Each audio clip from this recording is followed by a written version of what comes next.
are you thinking like mainly service calculations and things of that nature? Like, Yeah, I think so. Probably the bigger ones, like a residential dwelling service calculation or something like that. okay, all right. I mean, probably the best way to do that would be to just go through the entire thing from start to finish. Yeah. Um, that's probably going to be the best thing. But I mean, it's not that I would expect that you would see all of those in one step or one question, but Okay. I think seeing them all together might be better a way to learn them than try to learn them piecemeal, which is kind of the way a lot of people kind of do that. So, Yeah. okay, so we've got median ID. Which you remember the median ID by any chance? Okay. The thing is that I'm going to try to do some residential stuff, but to really understand service calculations, really you kind of have to look at the articles first. So let's just take your code book real quick, Yeah. and you have one handy. Yes. Most of your, the way that chapter 2 is laid out, chapter 2 is one of those chapters that can sometimes be hard to remember how it's laid out. There's a lot of stuff that's in there that might not be easy to recognize that it all goes together. But effectively, chapter 2, you can kind of think of it as your planning chapter, right? So we lay out all of our receptacle loads and our receptacle circuit sizes and things of that nature in Article 210. You have all your GFCI, your arc fault stuff in 210. Prior to that, you have your neutral conductor coloring and whatnot in 200, and then 210 has got more than just your layout stuff. There's also some commercial receptacle load calculations. I mean, your commercial stuff, and also your required circuits that are required in residential dwelling. And then we get into 220, and 220 is where the money's at for service calculations. It's almost, I skipped 215. 215 would be feeders, which is a real short article. But then 220 has all your load calculations. 230 is your services. 225 is outside branch circuits, and then 30 is services. And then 240 is your breakers and fuses. So those are the more important articles in chapter 2. I would say for the master, 220 is probably the most important one out of chapter 2. And primarily because of all the load calculations and stuff that are in it. Now, if you go, I want to show you 210 real quick. 210 dot, I'm just trying to say 210.19 or 23. Let me see here. 210.19 has got your circuit size as far as your so if you look on page 61, looking at 210.19 is kind of where it starts down at the bottom of the right-hand side of the page. And branch circuit conductors have an capacity not less than the maximum load to be served. And then it continues to the next page. It's got to carry no less than the larger of A or B. A is basically continuous loads, which would be 125%, and then non-continuous loads would be 100%. So that's the first place that you see that kind of annotation. We talked about that in class, the continuous duty, because the heating of the conductor would be 125% of the load. Okay. And then note 2, by the way, just FYI, note 2 says that if you have a single outlet or receptacle, not outlet, but a single receptacle on a branch circuit, that single receptacle has to match the rating of the branch circuit breaker.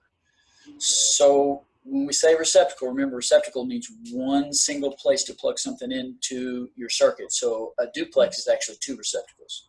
Right. But if I was going to put a single simplex receptacle in a wall and run a dedicated wire conductor circuit to that, I'd have to make sure that receptacle and that breaker match. So 20 would be a 20, and 15 amp rated device to 15 amp rated breaker, so on and so forth. Gotcha. Anyway, number 3 is an important one that I didn't mention in class, but that's the minimum branch circuit for ranges. So for ranges, the branch circuit minimum, if you get anything larger than 8, 7, 50 watts, it can't be anything less than 40 watts for the circuit, or 40 amps for the circuit. Okay. And then there's your 14 gauge wire listed number 4. All right, so that's that part. And then if you go over to page 63, under 210.23a, there's a couple of branch circuit minimum requirements, and I think they're worthy of taking a quick look at because they kind of go in hand with some of the calculations that you might have for residential dwelling. So 15 and 20 amp branch circuits can be lighting or other utilization equipment or combination of both. So that's pretty much just a generic one. Now, number A1 on the right-hand side of page 63 at the top says, cord and plug shall not exceed 80%. Any one cord and plug connected utilization equipment not fastened in place shall not exceed 80%. All right, so underline that not fastened in place, because that not fastened in place is significant. Okay. So that's an 80% rule. Why is that? It's not continuous duty in this case, so it's just, I mean, you could roll that around and plug it in anywhere, so it's practically, it should, to me, you'd think it'd be less, but it's 80%. Would that be like a countertop microwave or a toaster or something like that? Yeah, I mean, if it's just countertop, it wouldn't be fastened in place, so that could apply. Absolutely. I tend to think of that more in a commercial setting, like I've got some kind of a shop, something that I roll around in my shop and plug in from one outlet to another, but that's not necessarily always the case. It could be residential, either one. Now, the equipment fast in place is interesting because if you set it down and make it where it permanently can't move, then it drops to 50%. Oh, okay. So it's almost like you could, if it's not rolling around, you can almost figure out where the best place to put it there, and then set it down and make sure it doesn't move. And then you get hit for 30% less percentage of the branch circuit. So if I put casters on it and rolled it around, I'd do 80%, but if I fasten it in place, I'd do 50. That makes sense? Not really. So they use this often with room air conditioners, and you see the same thing back in 440.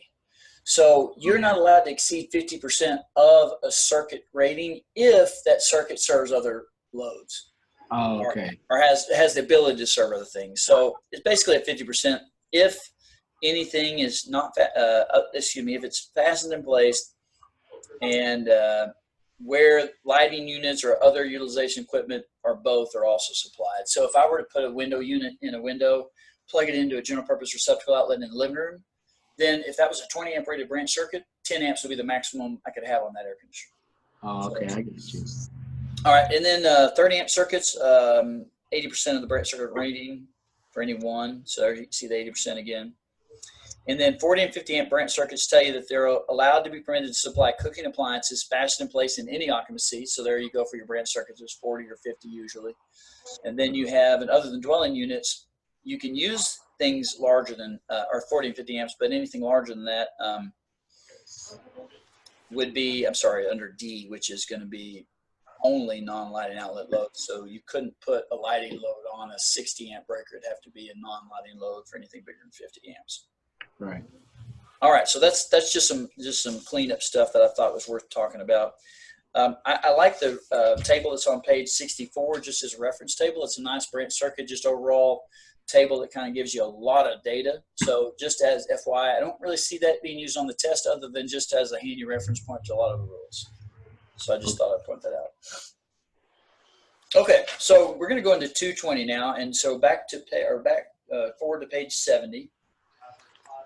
Now, I mentioned in class that part 2 was your branch circuit calculations and part 3 was your feeder calculations, and that's important because I think what you have to bear in mind is that when you're doing a lot of the derating, most of the derating actually applies in the feeder calculations, not in the branch circuit calculations.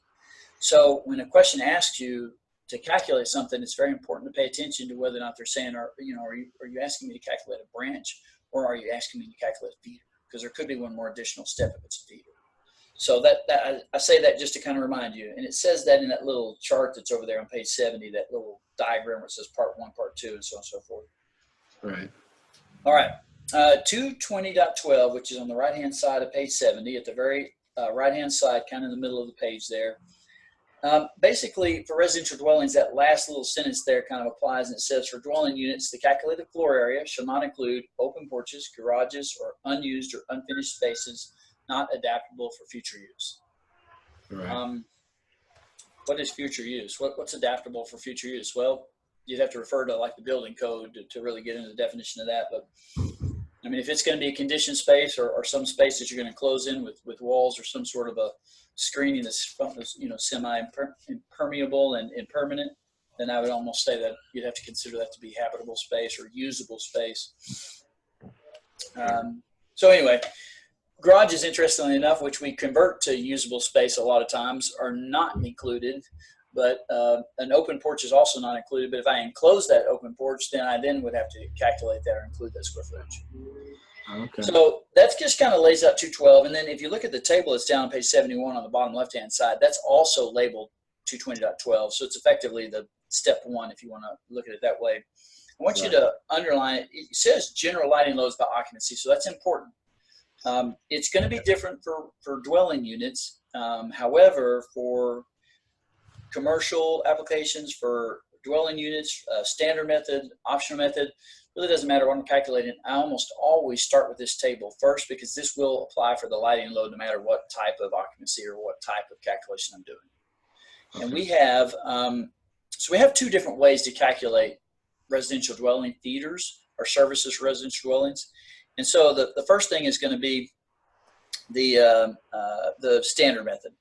And so the presumption on this test is that any question they ask you about any appliance or range is going to be presumed to be the standard method. Okay? So that's the default. The optional method is a little less used on a test, although I would argue that in a real world it's more oftenly used from a practical perspective. But they're two different methods, right? One of them, the standard method, we do line by item, and we go through every single thing, and everything has its own table or its own D-rate. And I mean, it's just takes a long time to go through everything because we literally do the lights and then the plugs, and then we derate that, and then we go to ranges and derate those, dryers, derate those, and then fast in place appliances, and then I mean, it just goes on and on and on. Yeah. Optional method is nice because we just take everything, we just throw it all in one great big pile. Literally nameplates. You just throw it all in a big pile and take one derate step against the whole batch, and then tack on the air conditioner heat when you're done. So the optional method is about a minute or two at the most to calculate. And so my experience in the field or in the reality is that almost every load calculation I've ever done, if I do it by the standard method or optional method, I get a real similar or very close value. So there's really no benefit to doing the standard method, but because it's the test standard, that's kind of what everybody learns. All right, so the lighting load, right?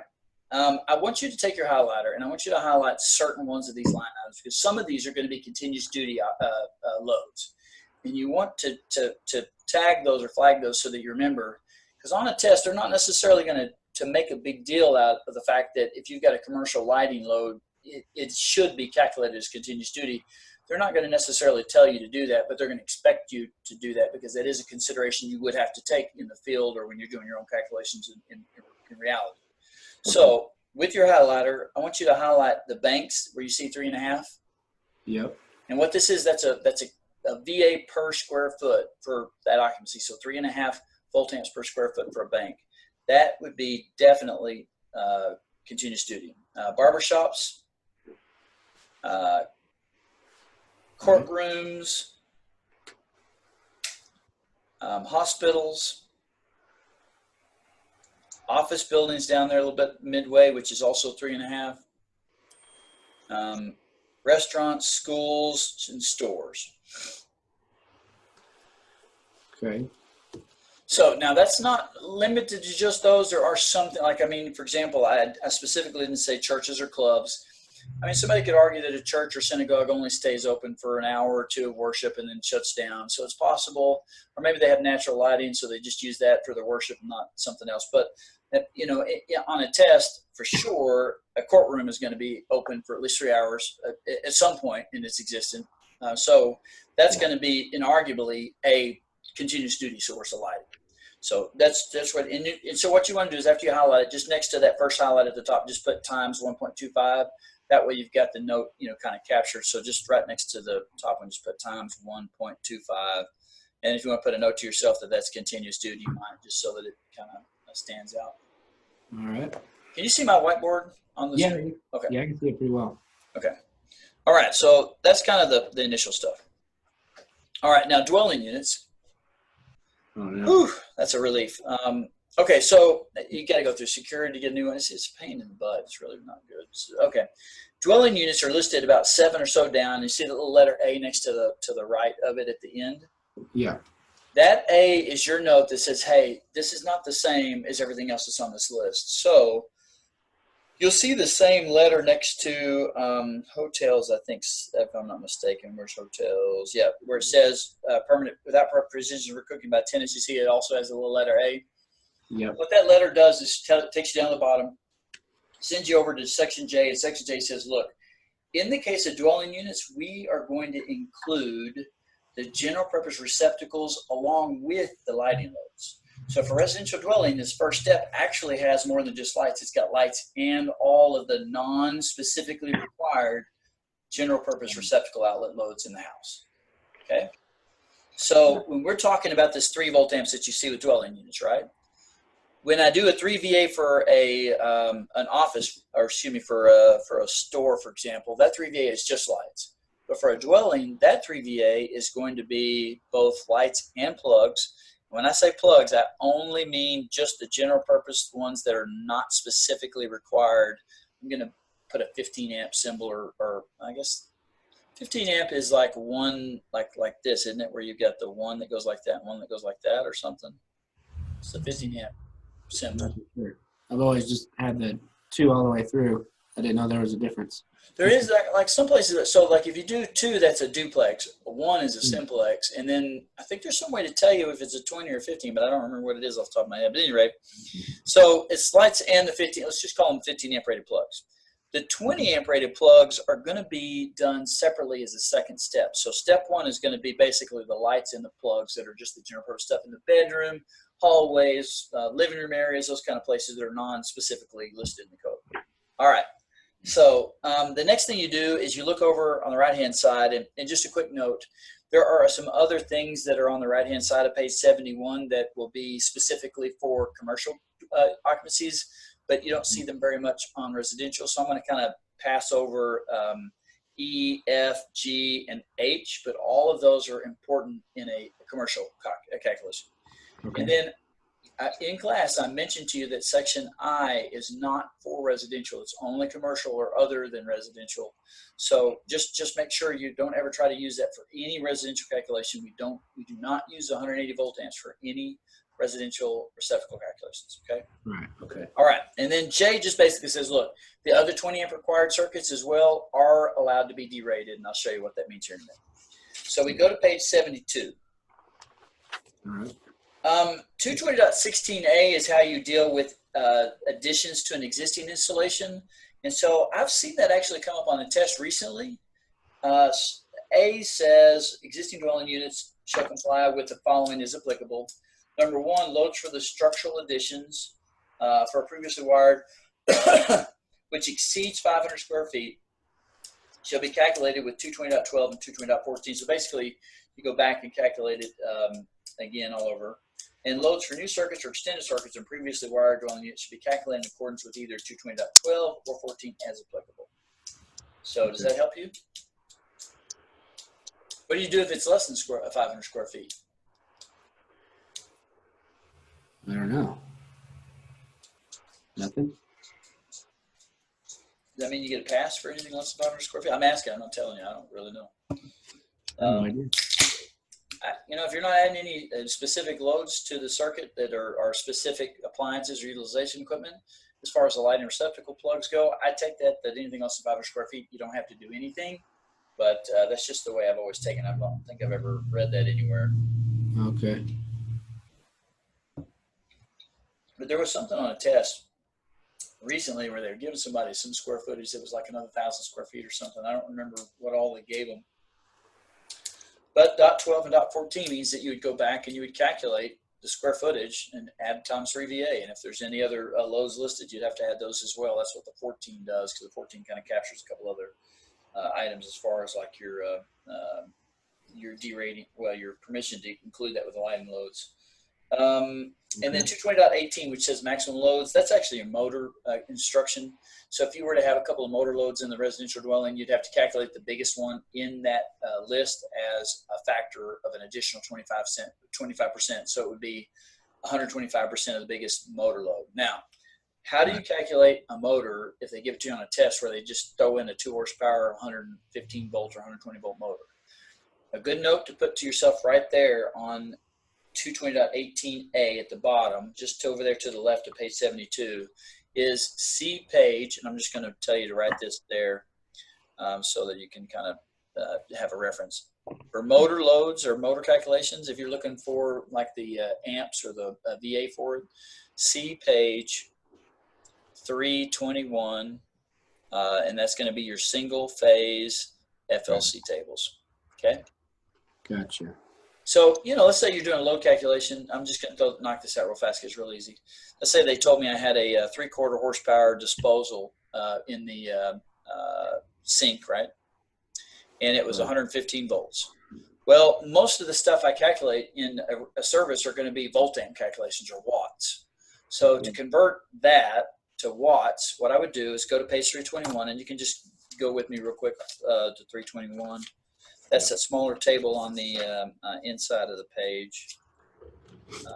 And so 3/4 horsepower, 115 volt. Is that what it is? I'm trying to find mine. I don't have any tabs on this book. Sorry. I'm there finally. Okay. After months of turning pages. 3/4 horsepower, 115 volts would be 13.8. Now, how do you convert that to watts? You're going to multiply it by volts. 13.8 amps times how many volts? 115. 115, you're absolutely right. And then what? Times 125%. Oh, okay. Because that's going to be, if that's the only motor they give you. Now, if there's multiple motors, you just pick whichever is the biggest. And then the rest of them, you wouldn't do the 125. Okay, but just if that's all they gave you. So calculator-wise, wish I had a way to do a calculator easier on that thing. Thought I had a calculator. You have a calculator? All right, let's see. I've got to find a calculator. There's no way I can do this without one.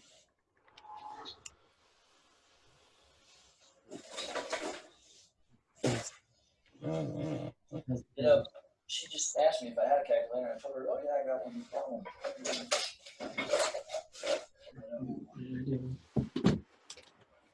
Are you still at the office? Yep. I'm gonna keep you late. Sorry about that. Oh, no, you're good. You sure? I was planning on staying late. I got Esther's here with me. The other guy was in the class. Okay. Hey, who is it? Who? Which one? Esther, I don't know if you remember, he was just sitting to the left of me over there. Yeah, he's all right. He's been real quiet. I'm proud. We didn't even know he was there. Yeah. Okay, so 13.8 amps is going to be multiplied times 115 volts times 1.15, and that gives us 1587. So that's the volt amps if that wasn't the largest motor, and then if it is the largest motor, one more step adding the continuous duty to it, be 1983.75. So 1983.75. Honestly, you could probably argue that a disposal motor wouldn't be continuous duty because I seriously doubt anybody's going to run one of those for 3 hours, right? Yeah, right. But Yeah. it's not that it's continuous duty. It's that it's a motor load. In a residential dwelling service calculation, the largest motor is calculated 118 or 125% under 220.18 or 220.18a. So it's a motor larger than 1/8 horsepower, which a 3/4 would be, in fact, that larger. And we would calculate that at 125% of that load plus some of the other load. So it's just one of those weird oddities that, sorry, probably a bad example. I probably should use a dishwasher and dryer, neither one of those would be continuous loads either, though, would they? I wouldn't think so. Well, what motor load in a residential dwelling would be continuous duty? Would like a swimming pool be considered that? Yeah, I would, like a circulation pump or something like that probably would. Yeah. Circulation pump. All right, so that's 220.18, and then we move down through 220.42. Now, 220.42 is for lighting load demand factors. Now you have your article that kind of directs you down to the very bottom left-hand side of the page, but effectively the table, which has got the same number on the right-hand side of the page, is really what we need to look at. So the top row there of table 220.42, which says lighting load demand factors, we looked at the table below that, the .44, when we were talking about the commercial receptacle load calculations that go over 10K when we're doing a feeder calculation. So I want to point out that we just stepped into part 3. Everything that we talked about up to this point has been part 2. So branch circuit calculations rarely get derated. In fact, we're almost always just using the full value for them, right? We will still use the same base calculation for the feeders. So I'll still use those same part 2 articles to pull the calculations for part 3 when I do the feeder calculation. However, the D rates that I find in part 3 don't retroactively apply to the branch circuit. They only apply to just feeder calculations. Okay. Okay. So the summation is that, on a branch you may have to provide for the full value, but on a feeder, all these things aren't going to be on at the same time, so you get a little bit of a diversity of your load factors, so it's not quite so bad. So this table 220.42 is the first of the ones we're going to look at. That's a feeder calculation. And it says for dwelling units, that very top row there says for dwelling units, the first 3,000, and that's the first 3,000 VA, not the first 3,000 square feet, are going to calculate at 100%. So there's like a base amount that they don't want us to touch. It's like, look, you're going to have to take this block of 3,000 volt amps and just leave it alone. Just take 100% of it, because you just don't want to be too crazy with your D rates. So we're going to take, basically, let's just say, for example, that we had a 3,000 square foot dwelling. All right. And that was with the garage taken out of the play. We're talking there's no open porches. I mean, that's a raw footage, right? Usable square footage. Okay. So first step was we took that 3 VA that we saw in 220.12, and we multiplied that 3 VA times 3,000. So that gives us 9,000 volt amps. All right. Okay. So if you go back real quickly to page 71, under the bottom right-hand side, under J, which we kind of brushed over earlier, under J it says for dwelling units in 1 family, 2 families, so on and so forth, the outlets specified in J1, J2, and J3 are included in the general lighting load, and no additional calculation required. But then down at the bottom it says that where does it say the D rate them under 220.42? It's on the next note. All general purpose outlets of 20 amp rating or less, including receptacles connected circuits in 210.11C3, receptacle outlets in 52E and G, and then those in 210.70 A and B. So we're talking about 1 family. Gas suites are included in general line load calculations. No additional load calculations are required for such outlets. We are allowed to derate that number. Now it does say that 52E and G, which isn't something that we're worried about, but the 210.11C3, that right there is the big part of it, which is 210.11C3, which if you go back to 210.11C3, that's going to be our minimum required 20 amp branch circuits that we have to provision for residential dwelling. Right. Okay. So 210.11C3 on page 60. Yeah.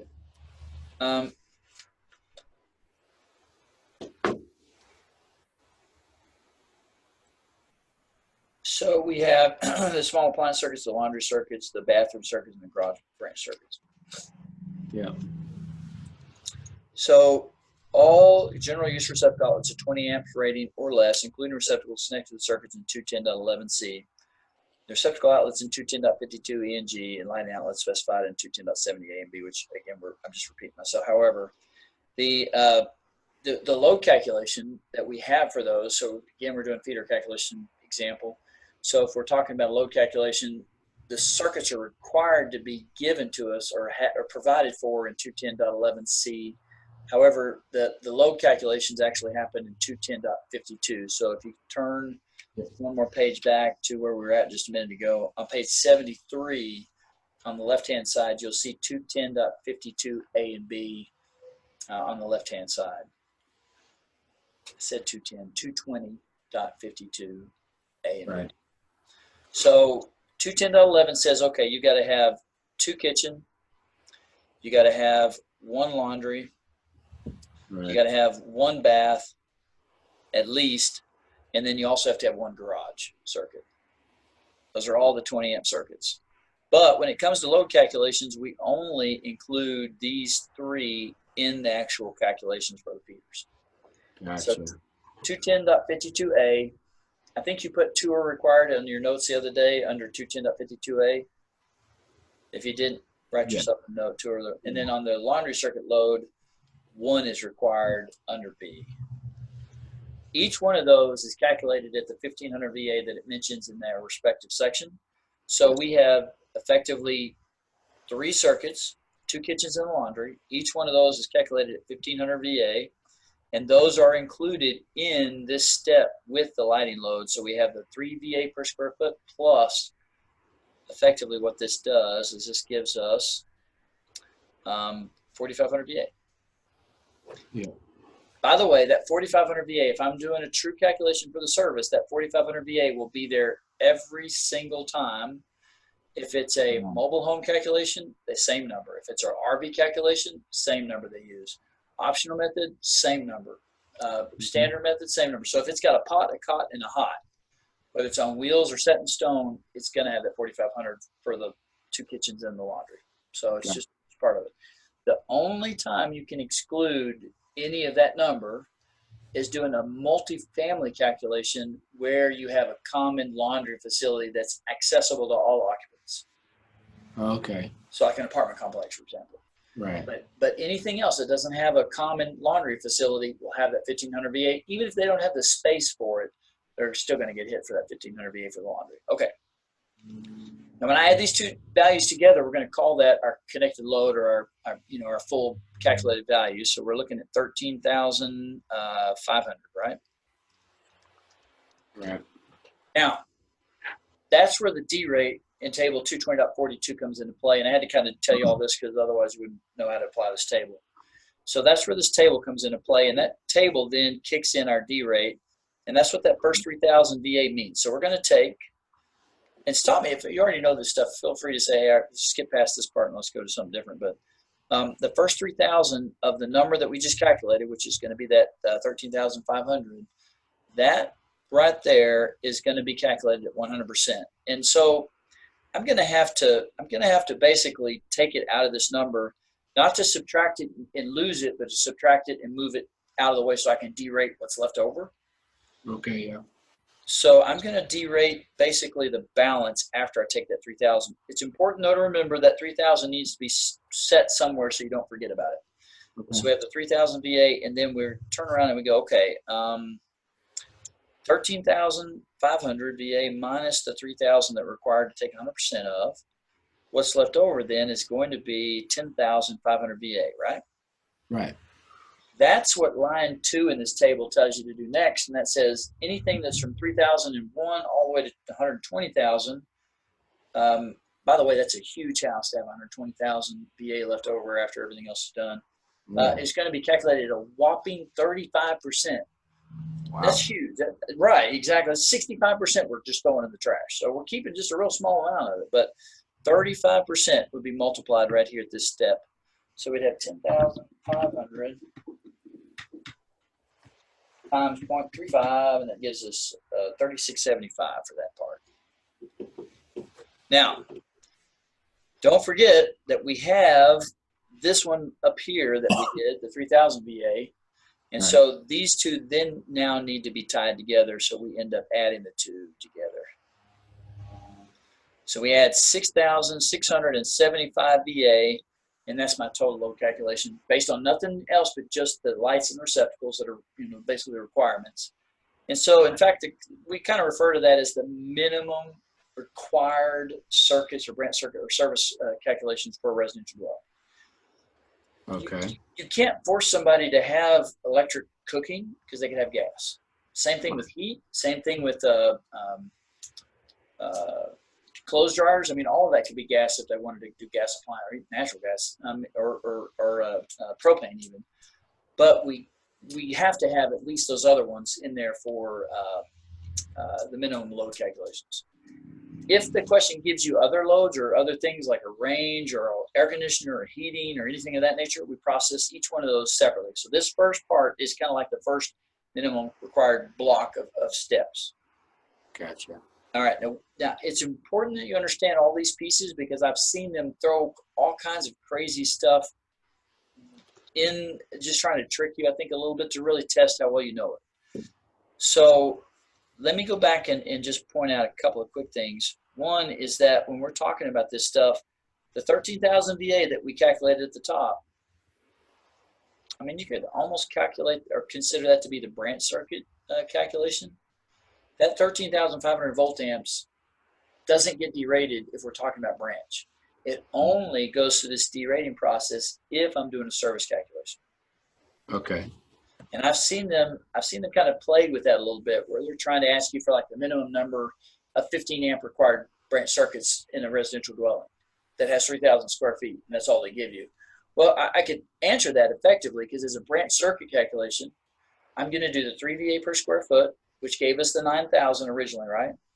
I'm going to add the 1,500 and the 1,500 and the 1,500 for the 2 kitchens and the laundry that I'm required to do, and that's what that 13,500 is. So if you were to ask me for a branch calculation or a branch, like the number of 15 amp circuits for the branch for that load, I would basically take 13,500 and I would divide that by what?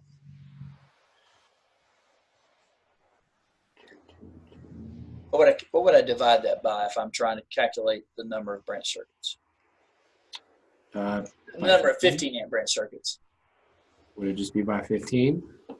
Okay, so it would be one of two ways. It'd either be correct 15 amps times 120 volts, or it would be divide the 13,500 by 15 and then divide it again by 120. Either way, you get the same answer. But since the top unit is volt amps, I tend to convert the bottom unit into volt amps, so I'm doing basically looking at the same type of unit. So Okay. 15 times 120 volts would be 1,800, I think. Is that right? Okay. Yeah, I remember that number now from class. So we would just basically divide it by 1,800 VA. So that would tell me how many of those circuits I'd have to have. So let's do that real quick. If I had 13,500 divided by 1,800, my calculated value comes to 7.5, and I always round these up. I don't care what that decimal is. If I got a decimal, it's rounded up to a whole circuit. Right. But it would be 8 circuits, basically. But so even though they're asking for the 15 amp, you would include the 20 amp required circuits. In back up. You're absolutely right. I'm sorry. No, you're absolutely right. I would not. It would be. Okay. It would be it'd just be the 9,000. You're right. I'm glad you said that. My goodness. It'd be 9,000 divided by 1,800. You're exactly right. Okay. The 20 amps are not part of that. Thanks. Appreciate that. So 9,000 divided by 1,800. 5. Okay. So that one that I showed you in class was like some 23,000 square feet or something like that. You remember that? I think so, yeah. Put it in my notes somewhere.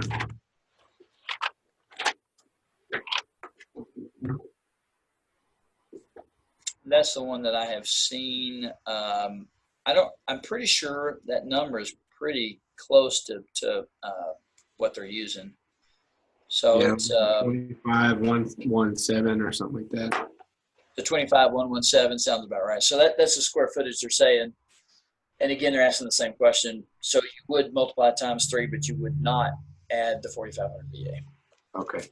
So it'd be 75,351 volt amps divided by 1,800. No, yeah, this is what we got, the 42 circuits or something. Yeah. Yeah. Okay. Now that I've got you completely confused, a good catch, by the way. I'm proud of you that you caught that. That's actually awesome. A good sign. Okay, let's go back and put some of this stuff together. Okay. By the way, 220.53 is important. 220.53 is going to be your other fasten in places, other fasten in place appliances. And so this is just a solid number. It takes 4 to get there. So if I have any 3 or fewer appliances listed in a residential dwelling calculation, I take 100% of them. There's no derate. So anything that they told me, like I had a dishwasher, or they told me I had a trash compactor or something like that, or told me I had a wine cooler or wine chiller, refrigerator or something, those would be calculated just nameplate. There wouldn't be any other discussion. I'd just tack it on. But if I get 4 fast in place appliances, not including the air conditioner, the heating, the range, or the dryer, because we calculate each one of those differently. Right. Anything else, water heaters would be included in that, dishwashers, dryers would not, but a washing machine could be. Trash compactor, microwave oven could be if it's not if it's fastened in place, not fastened in place, or fastened in place, excuse me, like a built-in microwave. So all of those would be basically calculated at 75% the minute I hit the 4th one, and it stays at 75% no matter how many you have after that. And it's pretty typical that you'd have at least 4 appliances that are fastened in place that aren't one of the other ones I mentioned that you would derate. So we basically just put them in a list and then just knock them all out down to 75%. Okay. I've seen them ask that question both as a just generic code question where they're asking you how many does it take to get to 75%, or I've seen them ask if I had 4, what is the percentage? And then I've also seen them give you 4 appliances and ask you for the demand on the service for those 4 appliances. Add the nameplates, multiply times 75%. You got it. Okay. Okay. Do you feel comfortable with dryers? I didn't do any examples in class, and there are a couple of larger dryer combinations that come up. Do you want to run through those real fast? Yeah, that'd be good. Do you remember seeing any dryer calculations, or like 18 dryers or 23 dryers or 41 dryers or anything like that? I don't really remember seeing one. Of course, my memory's not that great, but I can barely remember what I had for breakfast, so I'm with you. yeah, I'm always surprised when you tell us somebody told me this question, and I'm like, I don't even remember a single question. So there's you'll probably have one dryer question, but it might be something like, so I did do that one example where we did the 4,500 watt nameplate on 5 of them. Oh yeah. So if you didn't do this in class, on page 73 on the top right hand side of that table there, I do want you to mark on that table the 220.54 minimum 5,000 watts. Yeah, I guess we or did. nameplate, Or nameplate, okay. whichever's bigger. Or nameplate. Or nameplate. Now, so what I mean by that, it's a minimum 5,000 watts. So if the nameplate is smaller, you cannot use it. You'd have to bump it to 5,000. So that's the minimum. If your nameplate's larger than 5,000, you have to use nameplate. So if it's 5,300 watts on a nameplate, that would be the number to use. If it's 4,500 watts on a nameplate, 5,000 would be the number to use in place of the 4,500. Okay. Gotcha. So simply, if I had, let's just say I had 10 dryers, right? Nice and even number. Okay. And even if they didn't tell me any nameplate at all, I could still calculate this because I have 5,000 watts listed in the article to use as a minimum standard. So I could just say, what's the load calculation for 10 dryers? That'd be all I'd have to know. So I'd take 10 dryers. First thing I have to do is calculate the total the VA. So I do 10 times 5,000 watts. So that would give me 50,000 total VA or total watts. Yeah. Now, on the table, 10, row 10 there has 50% demand factor. So that's nice and easy. So 50,000 times 50% would be 25,000 or 25K VA. Again, I could call that KW, but conventionally we use volt amps once it's been derated to what we call the demand load. So the demand load and the connected load are 2 different things, and just always keep that in mind because they will ask you that specifically one way or the other. So if this question gave me these 10 dryers and asked me for the load and didn't specify it as demand load, let's say they just want to know the connected load or what the load calculation would be, and they don't use the word demand, then they most likely are talking about a connected load, and connected load would be 50,000 watts. Gotcha. Man load would be after the 50% demand factor had been applied, so 25,000 would be the demand load. All right. Bottom one would be a feeder calculation.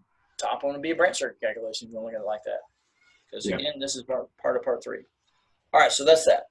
Now, I'm not going to do ranges because we did that. We didn't do ranges, did we? Yeah, we went over ranges. I think that was the last thing we did. Oh, we did. Okay, yeah, okay. All right. Do you feel pretty confident with them? Yeah, I had one question. There was a question on the, I think it was the pre-test.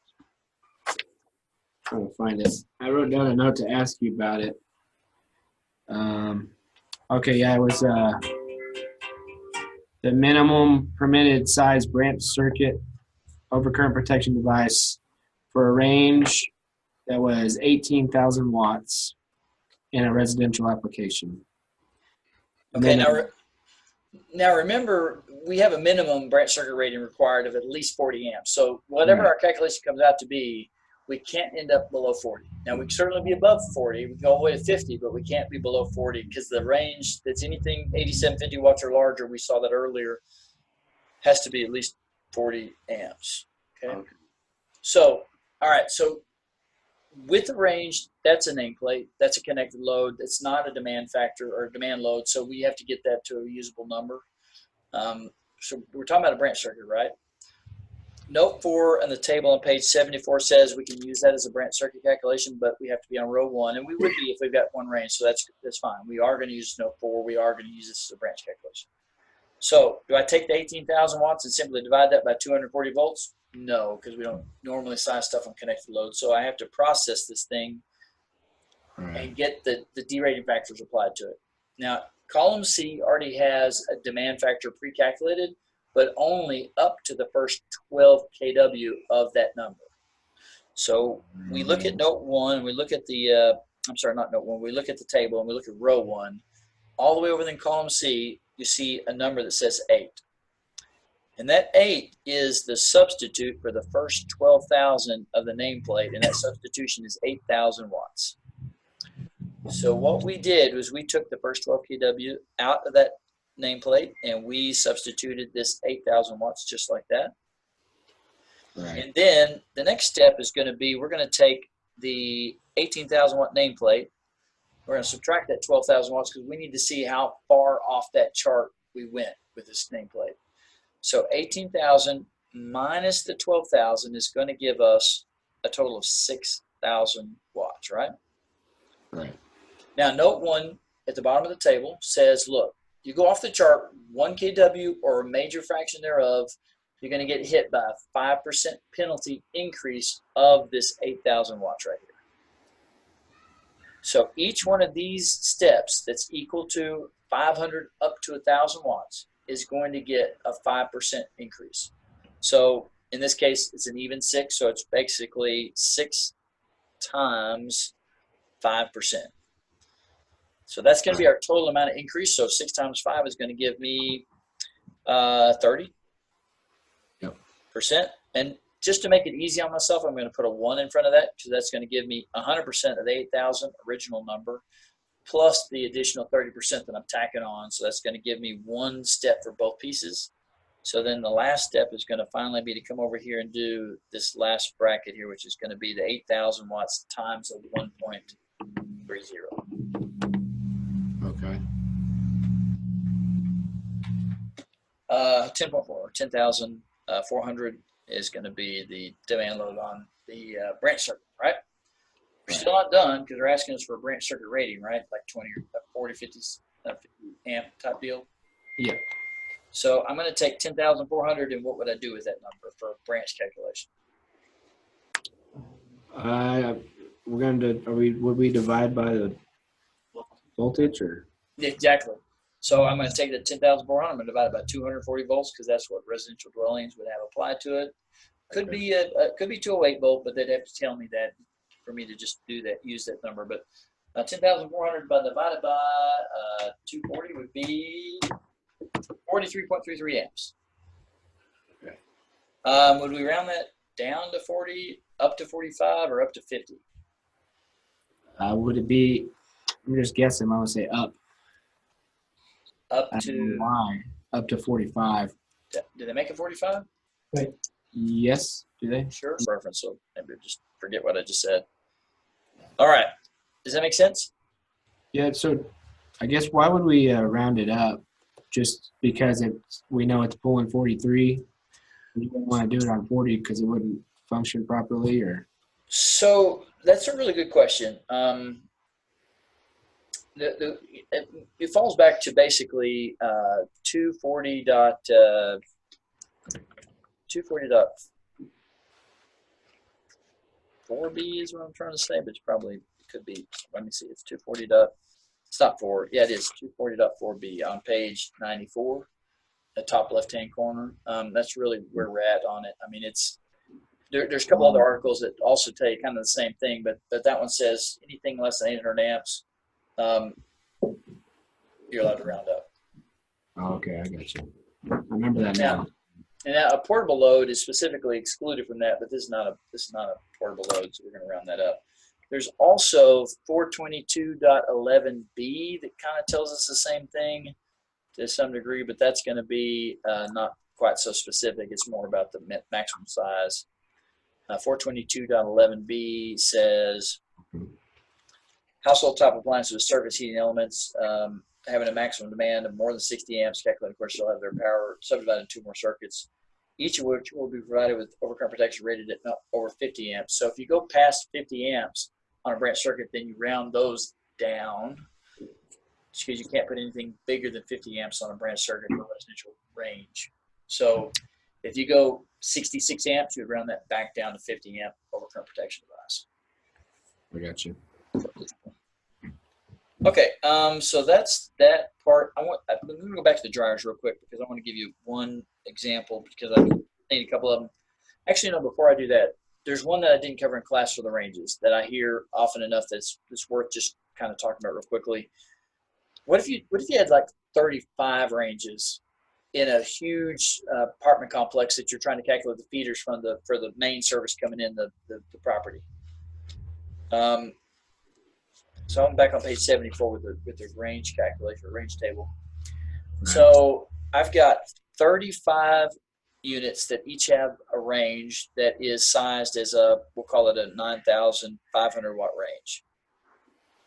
So effectively, I've got 35 ranges that are equal to 9,500 watts. How do you process that?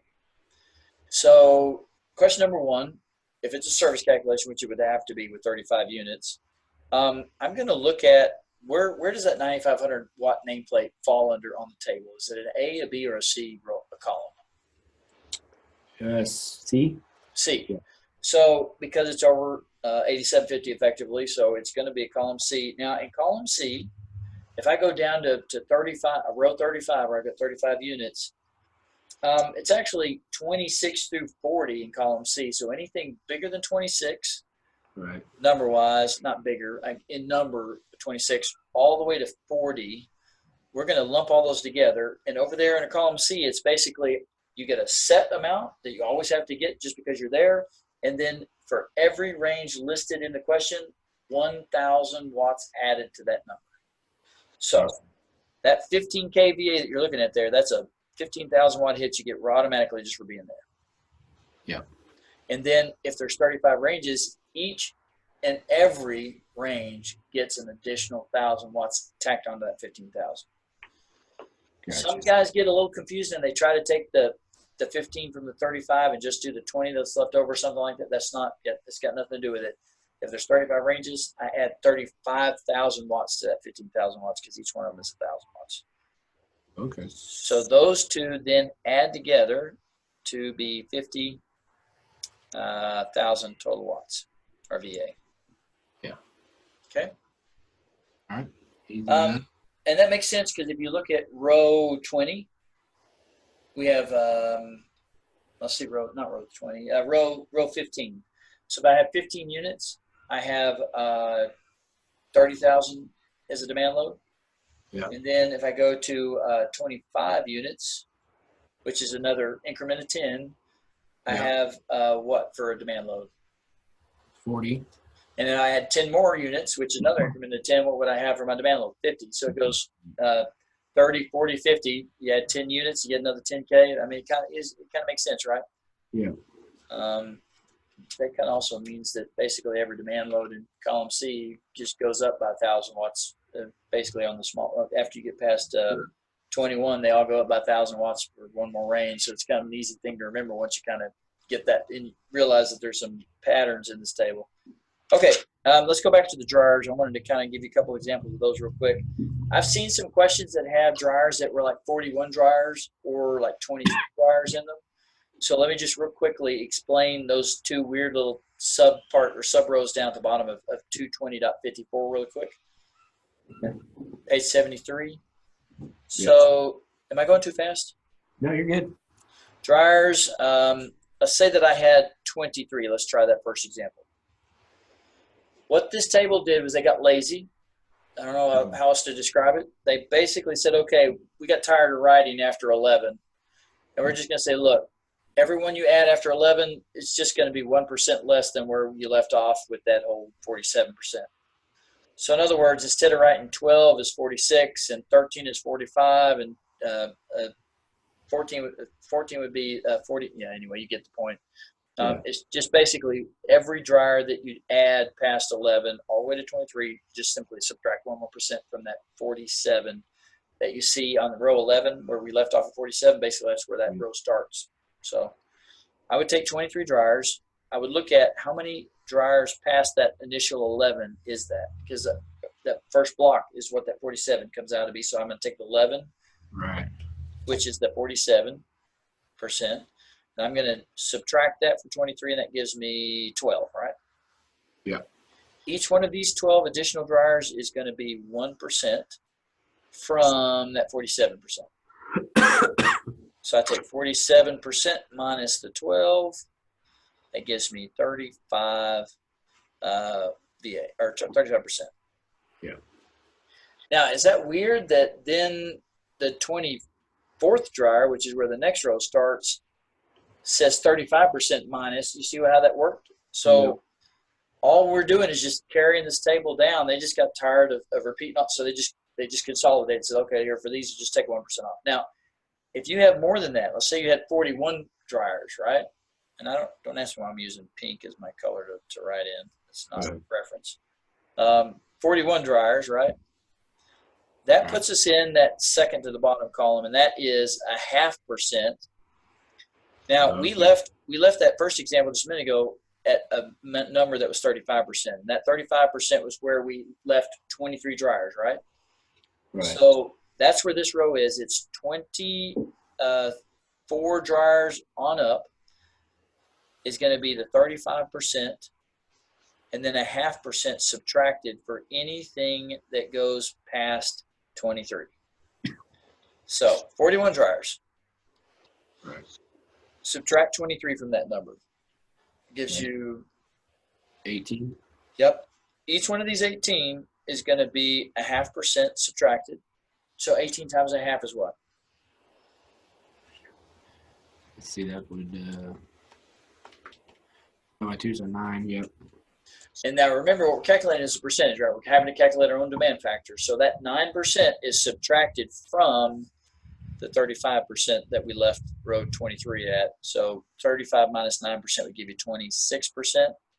And that is the number that you would use to calculate the feeders, or the demand load on feeders, is that 26%.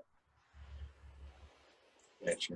You do not have to do the 1% first and then do the 0.5%. You just pick whichever row you're on and only do that row, because the other part of it has already been processed in that either 47% or 35%, wherever you're starting from. Gotcha. Okay. Well, if I had that, say, I don't know if they would ask this, but if I had one number of 5,000 watt dryers and another number of a higher wattage, above 5,000, would they all be considered the higher number? Good question. I don't know that anybody's ever asked me that, and I don't know why, because that's a very good question. With ranges, we kind of do that, don't we? We get a column C, we just start lumping them all as 12 kW. Yeah. In the case of dryers in this table, no, every one of them would be its own value. Now, anything that was listed in the question that happened to be less, though, would have to be bumped up. Oh, okay. So in the example that I've got written up there, I would calculate this one at its face value, this one at its face value, this one, but this one would end up being basically 5,000 watts. Oh, okay. So you can certainly go above it, and you would use that actual full value, and you can certainly be below it, but you'd have to bump it to 5,000. Gotcha. Now, everything we've talked about so far is part of the standard method of calculation, so it doesn't apply to optional method. So anything that we've discussed, whether it's range calculations from the table on page 74, dryer calculations from this table, motor loads under dot 18, all of that is part of the standard method. It does not apply to the optional method, okay? I tell you that just because I want to be clear. I'm going to show you optional method here in a minute, but I'm going to walk you through an example. And then when I'm done, I'm going to go back and do the optional method with the same question. That way you'll get a feel for kind of how they work. Let me pull up a. Will it say in the question to use the optional method? It has to. Otherwise, you have to assume that it's standard. Gotcha. There are some optional methods. So I'm not going to say there's not any, but they're pretty rare, and the ones that they do are kind of some weird, quirky things. So I just want the most important thing to remember about the whole thing is that optional method does not use either of the two tables we just got to talking about. Okay. So they're just 100% of any nameplate if it's optional method when it comes to those. All right, let me see if I can pull up my PowerPoint real quick. That'd be under P for Power. Yeah, there it is. So I've got.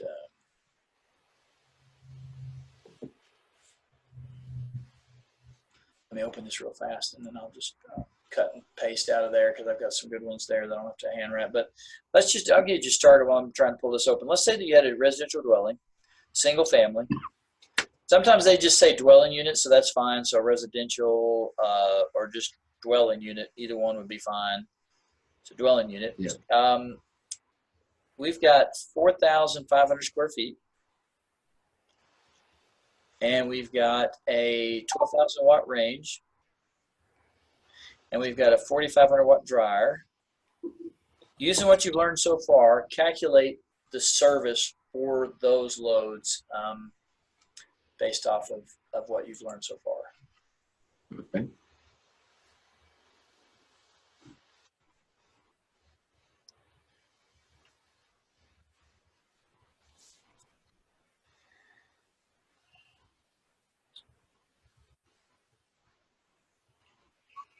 So I take 100% of the dryer,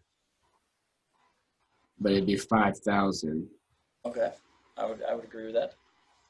So we would cross it out and put 5,000 watts there for that. What about the range? The range would be, let's see, we got 8,000 plus, we got, well, it's just 8,000, right? Yep, that's it. Because you didn't go off the chart, so it's just 8,000. Yeah. But it does get derated, so it would be at, smaller than you wouldn't just use the 12,000 straight. Right. What about the lights and the plugs? Okay, so I'd multiply that by 3. Well, yeah, I'd multiply that by 3. Well, multiply what by 3? 4,500 square feet. Yep. So we're going to take 4,500 square feet times 3.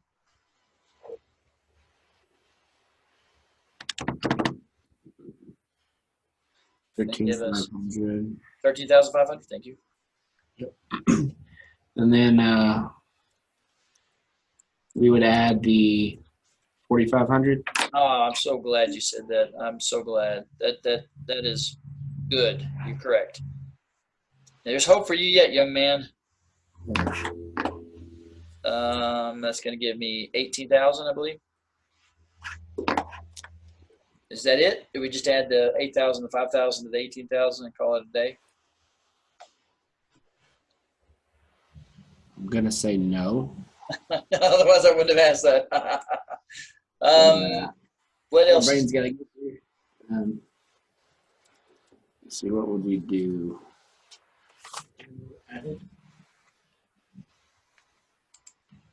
Do we we derate just the 18,000, right? Or Yeah, so go to table 220.42, and that you would derate. You would derate that 18,000. Now, not the whole 18,000, because remember that first block of 3,000 VA, you got to keep all that. So you would take 3,000 from that 18,000, and that would give you 15,000 left over. That 15,000 gets multiplied times 0.35. 0.35, yep.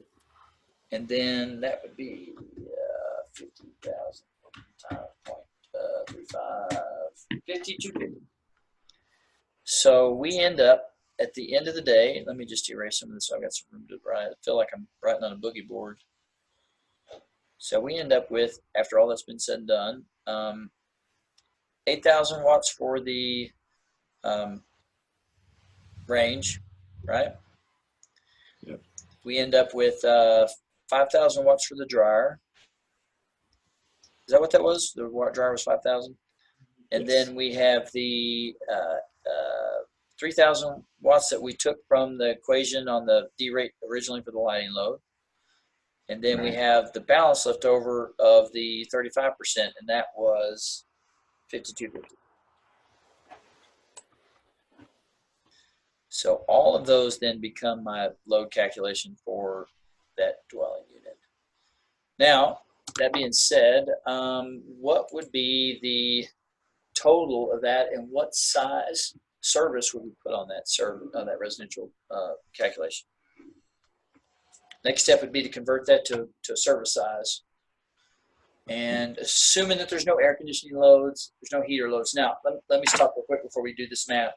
If you had an air conditioner or if you had a heater load and it was, let's say, a central air conditioning unit, if you look at page 73 under 220.51, Okay. if it's electric heat and it's fixed electric space heating, it's going to be calculated 100% of whatever that load is. Okay. Even though it might be continuous duty on a service calculation, we calculate it just at 100%. And then an air conditioner equipment, if they don't give me heat loads, they just give me AC. I've seen them do something weird where they'll give you a 30 amps rated heat pump at 240 volts. If they do that, it's not that big of a deal. It would just be 30 amps, which the circuit rating, the branch circuit rating they're giving me, times the 240 volts would give me the volt amps for it, and then just plug that in 100%.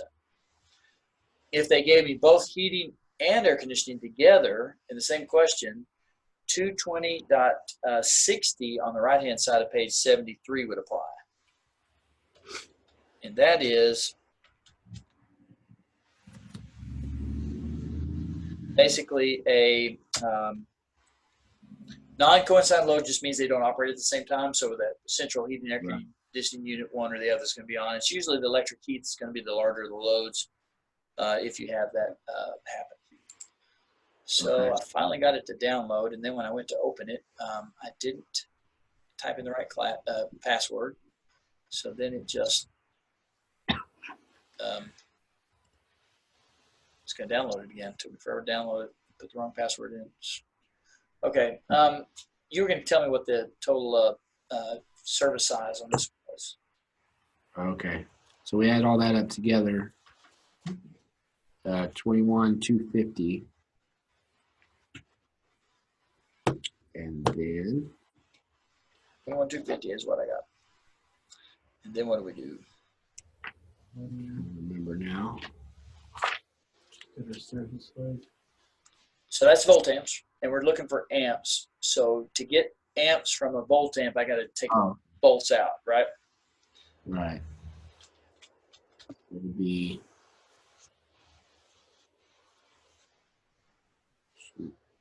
So divide that by 240 volts. Oh, okay. That's what I was missing. And I'll give you the amps. 88.54. Woohoo, man! We got a very efficient house. Yeah. A 4,500 square foot house with a service calculation comes out to be 88 amps. Yeah, that's wild. Well, we don't have the air conditioner, the heater. We don't have the fast in place plan. I mean, there's a lot. But my question is, what size service would that have to be? Did you round that up to 90 amps? Because and you should go to page I feel like I'm missing something. 94. You listen to your gut feel. You're correct. There's a little bit of chicanery here.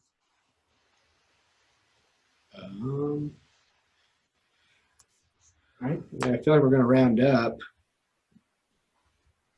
But is it just to the next breaker size, or is it a percentage, or multiply it by? So with residential service, there's one small caveat that you always got to kind of bear in mind, and that's that we have an artificial minimum size for a service when it comes to residential dwellings. It can't ever be less than 100 amps.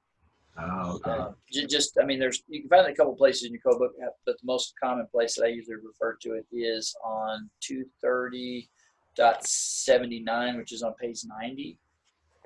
So 230.79, a one-family dwelling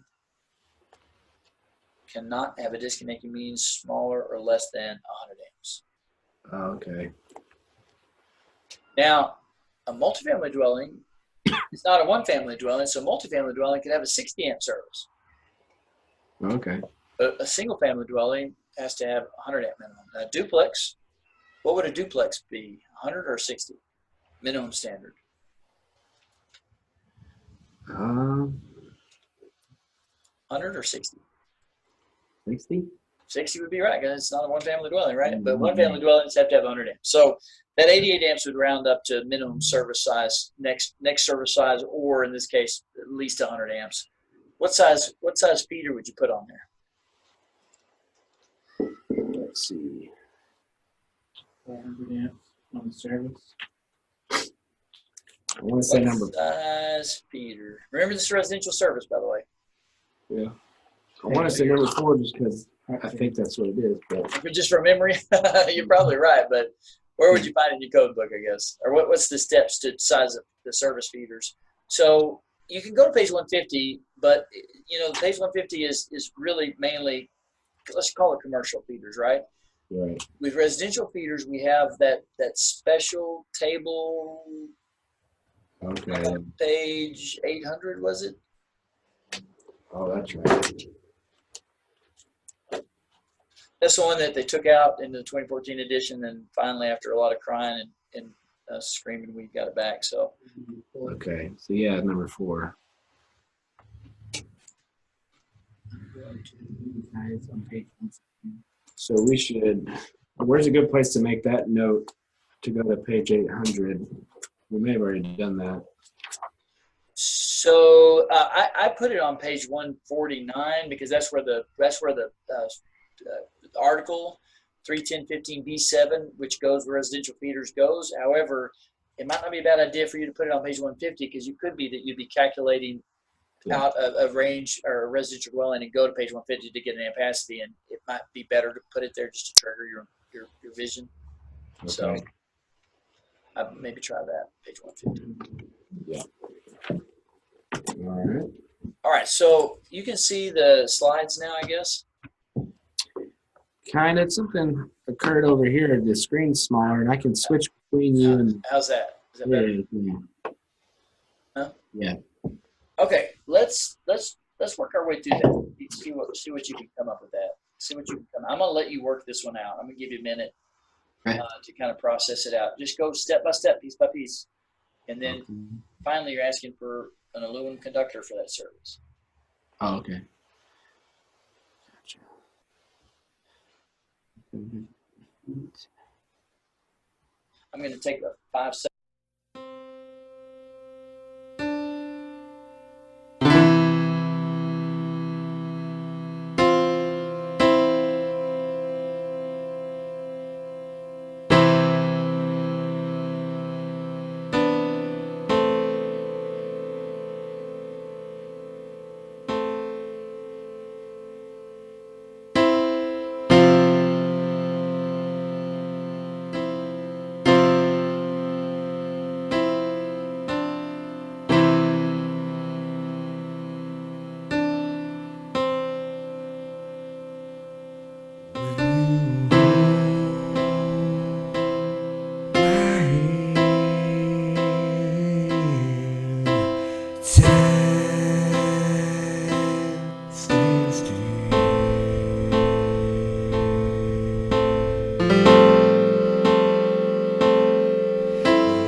When I'm feeling this feeling inside, I know that it's true.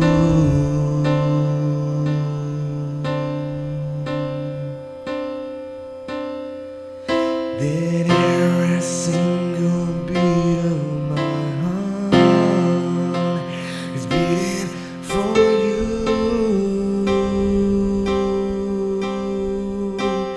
My heart is yours,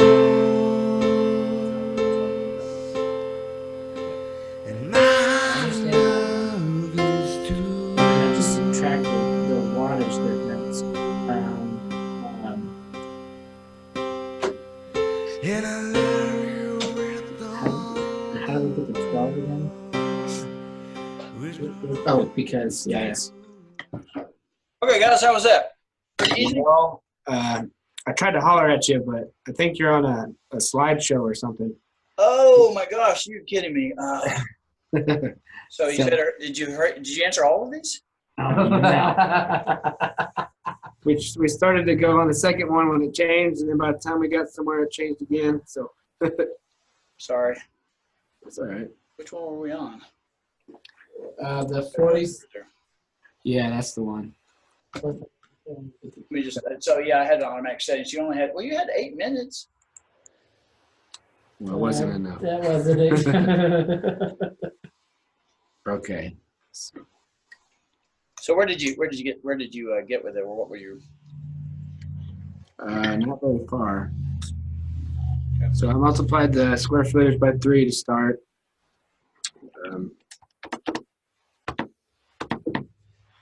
Got 14,250. And then I add the 4,500. You got the 4,750 times 3. Yep. And that gave you 14,250. 14,250. Plus the 4,500, right? And that was for your. Did you derate that already? No. Do we add the Oh my gosh, there it goes again. 4,500 first before we derate? You do. Yes, you do. Okay. I thought. So you're saying the 4,250 is not with the 40. Doesn't have 4,500 in. Is what you're saying? Right. I did that change even though I paused. No wonder.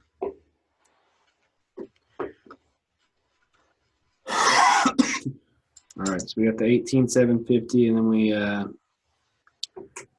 take 3,000, set it aside. So the other 15,750 will multiply by 35%. So 4,750 times 3 gave you the 14,250. You added the 4,500 to that. That gave you a total of 18,750, right? And then that 18,750 minus 3,000. Yep. So minus 3,000, and that gives you a balance of 15,750. Yep. The 15,750 then is going to be multiplied times 35%. Right. So then 35% of the balance of that 15,750,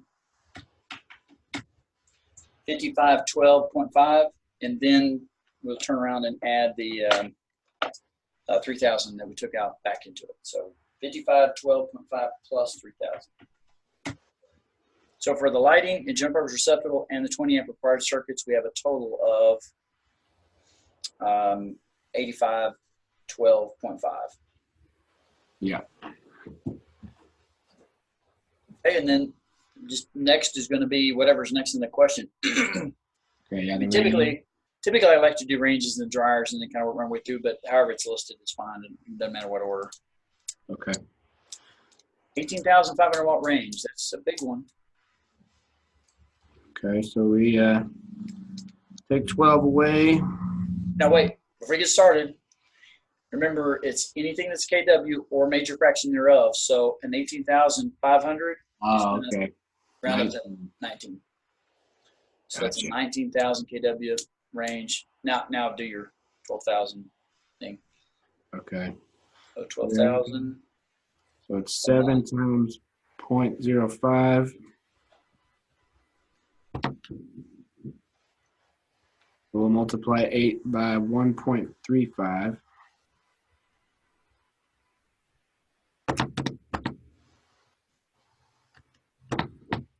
Right. Gives us 10,800 VA. Okay. For the 10,800. for the range. 10,800, and then we had the plus the 85, 1250. Yeah. And then now what? So the dryer would be calculated at 5,000. You are right on the nose, man. I'll tell you, all the things I think I'm going to catch you on, you're picking up on. Okay, then what?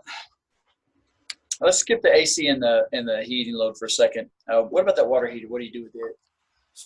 Ooh, something about water heaters. I don't think I've messed with the water heater yet. Water heaters would be calculated as a continuous duty on a branch circuit calculation, but on a feeder calculation, they're a fasten in place appliance. So it would be 75% if you had 3 other additional fasten in place appliances. In this case, that's the only one we have listed. So It's it's not a range or a dryer. So it's just a 5,000. It's just nameplate, 100%. Gotcha. So we'd add 5,000 there for that. Okay, air conditioning and or heat. What do you do with those? The heating's bigger, so we use it. Okay, and the air conditioner. What are we gonna do with it? Nothing. Yep, drop it. It's not even doesn't even exist. So how much of the heating load do you keep?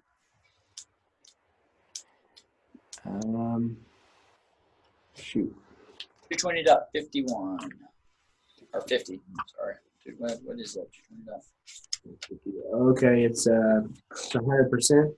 Yep. So we're gonna add to that list of stuff 8,500 watts. Or yeah, 100% of that. And that wasn't actually that hard of a question, was it? Not really anymore. So we're going to take all those and add them together and see what we got. So 85, 1250 plus the 10,800 for the range, plus I'm just going to lump both the dryer and the water heater at once, so 10,000, and then the 18,500 for the heater, 10,500 added to that. I got a 37, 8, 1250 is what I got total. Yeah, that's what I got. So 37, 8, 12.5. Now what do you do? We're going to divide by 240. Yes, sir. That's exactly right. Divided by 240. When's your test, by the way? Saturday. Saturday? Yes, sir. Okay. Do you have time to do another session before Saturday? Yes, I could probably do any day. Okay. All right. 37, 8, 12.5, and divide that by 240 volts, and that would give us 157.55 is what I got. Yes. Now, what do you do with that? Go to page 150 and look up 157 amp feeder. Ooh. So with residential services, the first thing you have to do before you do anything else is round it up to the next standard size breaker or fuse, basically called standard service size. So you'd round that 157.55 up to a what? Looks like a 175. Yes, sir. So it'd be 175 amp rated service is what you'd end up with. So your load calculation came out below. You would round that up to that service size. That service size is what sets the feeder on the table on page 800. So 175 amp fuse or breaker, probably breaker. And so aluminum. Aluminum, yep. So 3/0. Aluminum, is that what it says on page 800? I'm going to take your word for it. I'm not going to look it up. Actually, I lied to you. I'm going to look it up. It is 3/0. Okay. What size ground electrical conductor goes with that? All right, I got the note to go to page 116. Yep, page 116, I think. Did you say 116 or 115? 116? Yeah, 116. Or, So it's 220.66, which is on page 116. we're in the aluminum column, so if they don't ask for aluminum, we'll go copper. It'd be number 6. You were just hitting all the right answers. Like I can't stump you all night. I've been trying to stump you. You've been just knocking them out. So that's good. That's good. Well, I think after this, I've taken your class 3 times now just for my mom's. Yeah. That's roughly. I mean, residential services. Granted, they can ask you these. I mean, this is a really. If you look at this question that we just did, that's actually a pretty complicated question, but I don't see them giving them that way anymore. I mean, I've heard of some people recently have something like this, but really what I'm seeing are those just oddball parts and pieces where they're just taking a piece of this out and trying to confuse you with stuff. So just it's important to understand these steps and the articles that go with it, but then, remind yourself that they could give you just a part of it. And if they do, just, take a deep breath and just deal with what they give you and don't try to put anything else into it. Right. So, Yeah. I don't know if that's good advice or not, but I mean, that's the best thing I could probably advise you of. What else? I really think that's kind of what I've been struggling with. I feel like I've got motors pretty decent.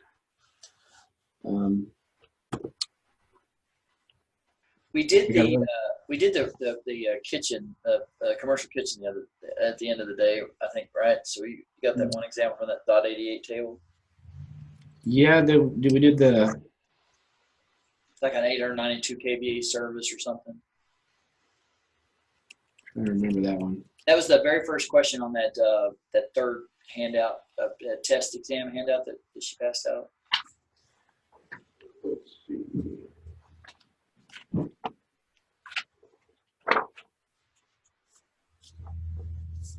Why don't we do this? That third, I think it's like 6 pages of typewritten notes or typewritten questions. Oh, okay. Why don't we do this? Why don't you take that one either tonight or throughout the day tomorrow? I don't know how much time you have to devote to studying. But if you could finish that by, let's say, so today is Tuesday, so by Thursday evening, right? So give you a day and a half roughly, or maybe 2 days when you're studying. And then let's do this again Thursday night. That'll give you a couple of nights after the last one to study for your exam. But if you will give me that pre-test back or that test back by text or email or scan, however you can get it over to me after you're done finishing, try to show your work on that page so I could just look at that one page and kind of be able to see where you're at.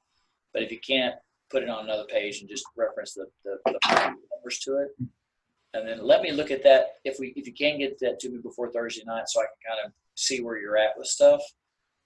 You probably got an answer key with it, so don't look at that. Just do it however you would normally do it, and then just send it over to me so I can take a look at it to kind of see where you're at.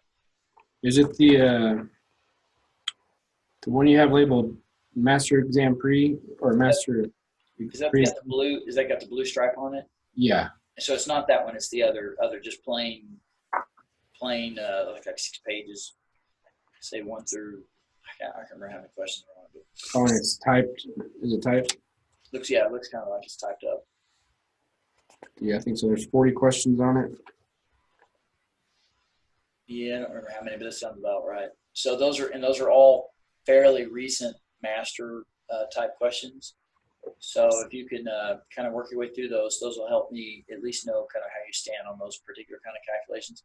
After you're done, after you send it to me so that you don't get tempted to change your answers or your work, you're welcome to look at the answer key, but try to just do it, just by yourself, and then just try to do your best to kind of show your work so I can kind of see where your steps are.